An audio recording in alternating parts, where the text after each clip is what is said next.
Hello बच्चों, आज फिर अपन नए वीडियो के साथ स्टार्ट करते हैं। आज मैं आपको दो प्रश्न हल कराऊंगा। दोनों बहुत महत्वपूर्ण प्रश्न हैं। एक तो है स्थिति समय ग्राफ। स्थिति समय ग्राफ को समझाओ, ठीक है। दूसरा है ग्राफ विधि से गति के समीकरण। तो स्थिति समय ग्राफ क्या होता है, पहले उसके ऊपर अपन बात कर लें। क्या होता है स्थिति समय ग्राफ? जैसे ग्राफ आप लोगों ने देखा होगा, ग्राफ जो होता है ऐसे उसमें बहुत सारी छोटी छोटी डिवीजन वाली लाइन बनी रहती है। ऐसे एक फिर बड़ी लाइन बना देते हैं, इनके बीच में 10 लाइनें होती है और फिर ऐसे इनके बीच में छोटी छोटी लाइनें और फिर एक बीच में बड़ी लाइन। तो ऐसे पूरा एक पेज होता है जिसको अपन ग्राफ बोलते हैं। बहुत सारे बच्चों ने नहीं देखा होगा, तो इसलिए मैं आपको बताना चाह रहा था ग्राफ। अब अपन ग्राफ से कैसे हम स्थिति समय को अपन हल कर सकेंगे, इसके लिए मैं आप लोगों को थोड़ा सा बता रहा था कि यदि इसका आंसर लिखेंगे कि यदि एक्स अक्ष पर, जैसे अपन कोई भी एक स्थिति समय ग्राफ बनाएंगे तो अपने पास दो अक्ष बनेगी। इसको अपन बोलते हैं एक्स अक्ष और इसको बोलते हैं अपन वाई अक्ष। यदि एक्स अक्ष पर क्या ले लें, समय, तथा वाई अक्ष पर वस्तु की स्थिति को दर्शाया जाए,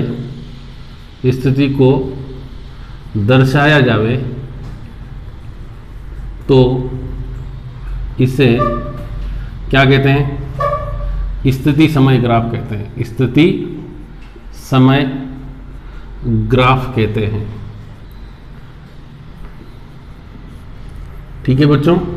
अब स्थिति समय ग्राफ से हम क्या निकाल सकते हैं? उस वस्तु का वेग भी ज्ञात कर सकते हैं। ये मेरे हाथ में देखो ग्राफ है, इसके अंदर अपन देखेंगे तो बहुत सारी छोटी छोटी लाइनें बनी हुई है, एक फिर बड़ी लाइन, फिर तो इसे अपन क्या कहते हैं? ग्राफ। इसे बोलते हैं एक्स अक्ष, इसको बोलते हैं अपन वाई अक्ष, ठीक है ना। तो इस प्रकार से हमारे पास ग्राफ है, स्थिति समय ग्राफ। अब मान लीजिए हमको स्थिति समय ग्राफ से हम क्या ज्ञात कर सकते हैं? तो किसी भी वस्तु का वेग ज्ञात कर सकते हैं। कैसे? जैसे अपन ने लिखा यहाँ पर समय और यहाँ लिखा स्थिति। अब उदाहरण के लिए मेरे पास एक कार है, वापस में अपनी कार बनाता हूँ जो बहुत समय पहले खरीदी थी मैंने। ये कार है, इस कार को मैंने कहा कि ये 0 समय पर इसकी स्थिति कितनी थी? 0। जब 1 घंटा हो गया, ये 1 सेकंड होने पर ये कितनी चल गई? 10 मीटर। फिर 2 सेकंड में कितनी चल गई है? 20 मीटर। फिर 3 सेकंड पर कितनी चल गई है ना? 30 मीटर। और 4 सेकंड में कितनी चल गई है? 40 मीटर। ये अपने पास टेबल बन गई। अब अपन ग्राफ को डिनोट करेंगे तो देखो कैसे बनाएगा ये।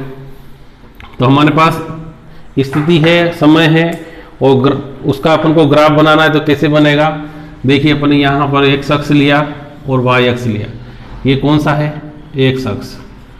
और ये कौन सा अक्ष है बच्चों? वाई अक्ष। ये एक्स है और ये वाई। एक्स अक्ष पे अपन ने क्या लिया? समय।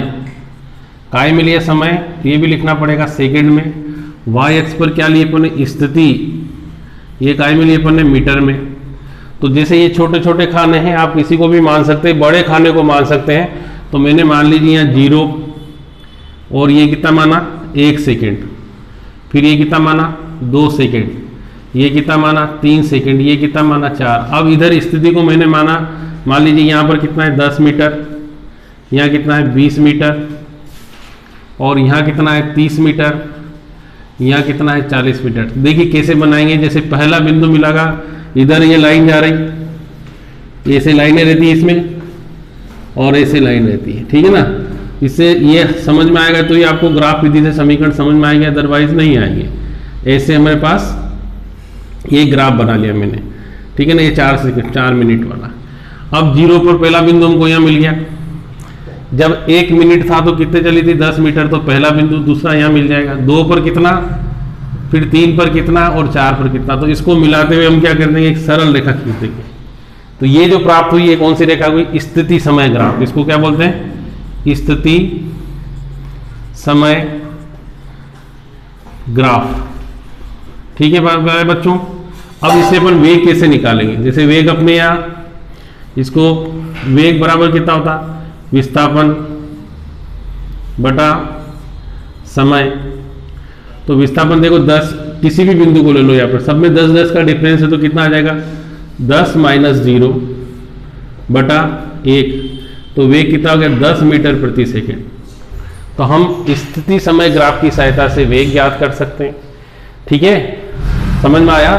तो इसी मेथड से हम जो है किसको हल करेंगे आज, गति के समीकरण। तो बहुत महत्वपूर्ण प्रश्न। अब अगला प्रश्न लिखो, ग्राफ विधि से या आलेख विधि से गति का प्रथम समीकरण सिद्ध करो। आलेख विधि से किससे हल करना है? प्रश्न लिखेंगे आलेख विधि से, आलेख विधि से गति का समीकरण सिद्ध करो। गति का प्रथम समीकरण। कौन सा समीकरण? प्रथम समीकरण। मैंने कहा था 3 मेथड है, एक कल करा दी थी, आज दूसरी कराऊं। प्रथम समीकरण सिद्ध करो। और प्रथम समीकरण क्या थी? बहुत महत्वपूर्ण प्रश्न है बच्चों, ये बहुत अच्छे से करना चाहिए सभी बच्चों को। तो गति का प्रथम समीकरण v बराबर कितना है, u + at। अब कौन सी विधि है? आलेख विधि। तो यहां अपन को थोड़ा इसमें माना, क्या माना? किसी वस्तु का प्रारंभिक वेग कितना है? वस्तु का प्रारंभिक वेग, हमने प्रारंभिक को किससे लिखा था? u मतलब कौन सी स्थिति? इनिशियल स्टेट है ना, वेग u है, तथा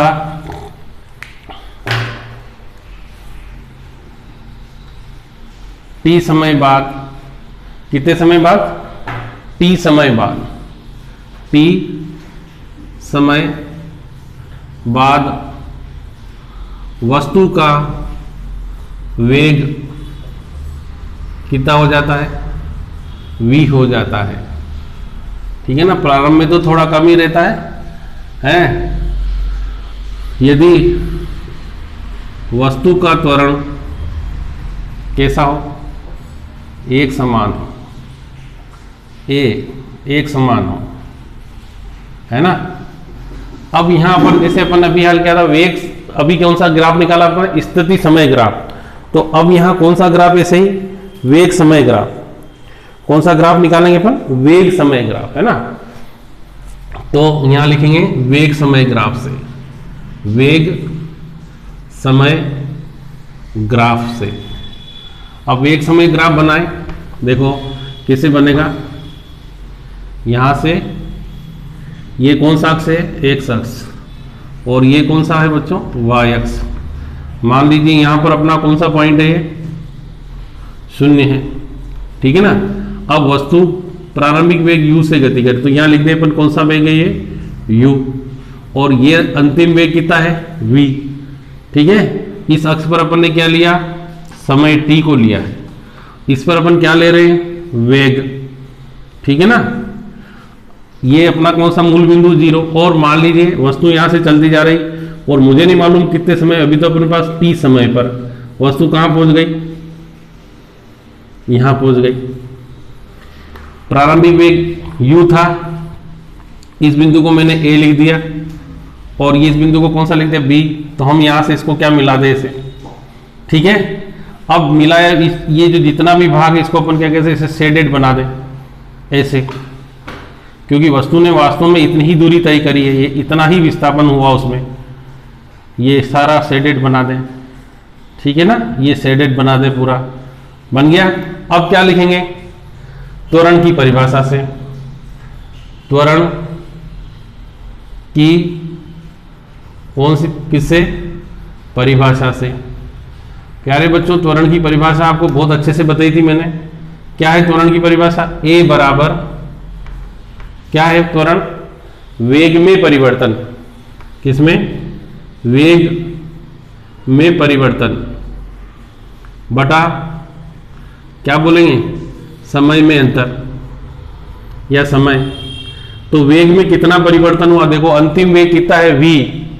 तो यहाँ लिखा v, प्रारंभिक कितना u बटा कितना t, या फिर at बराबर कितना v माइनस u, या v माइनस u बराबर at, या v बराबर कितना u प्लस at।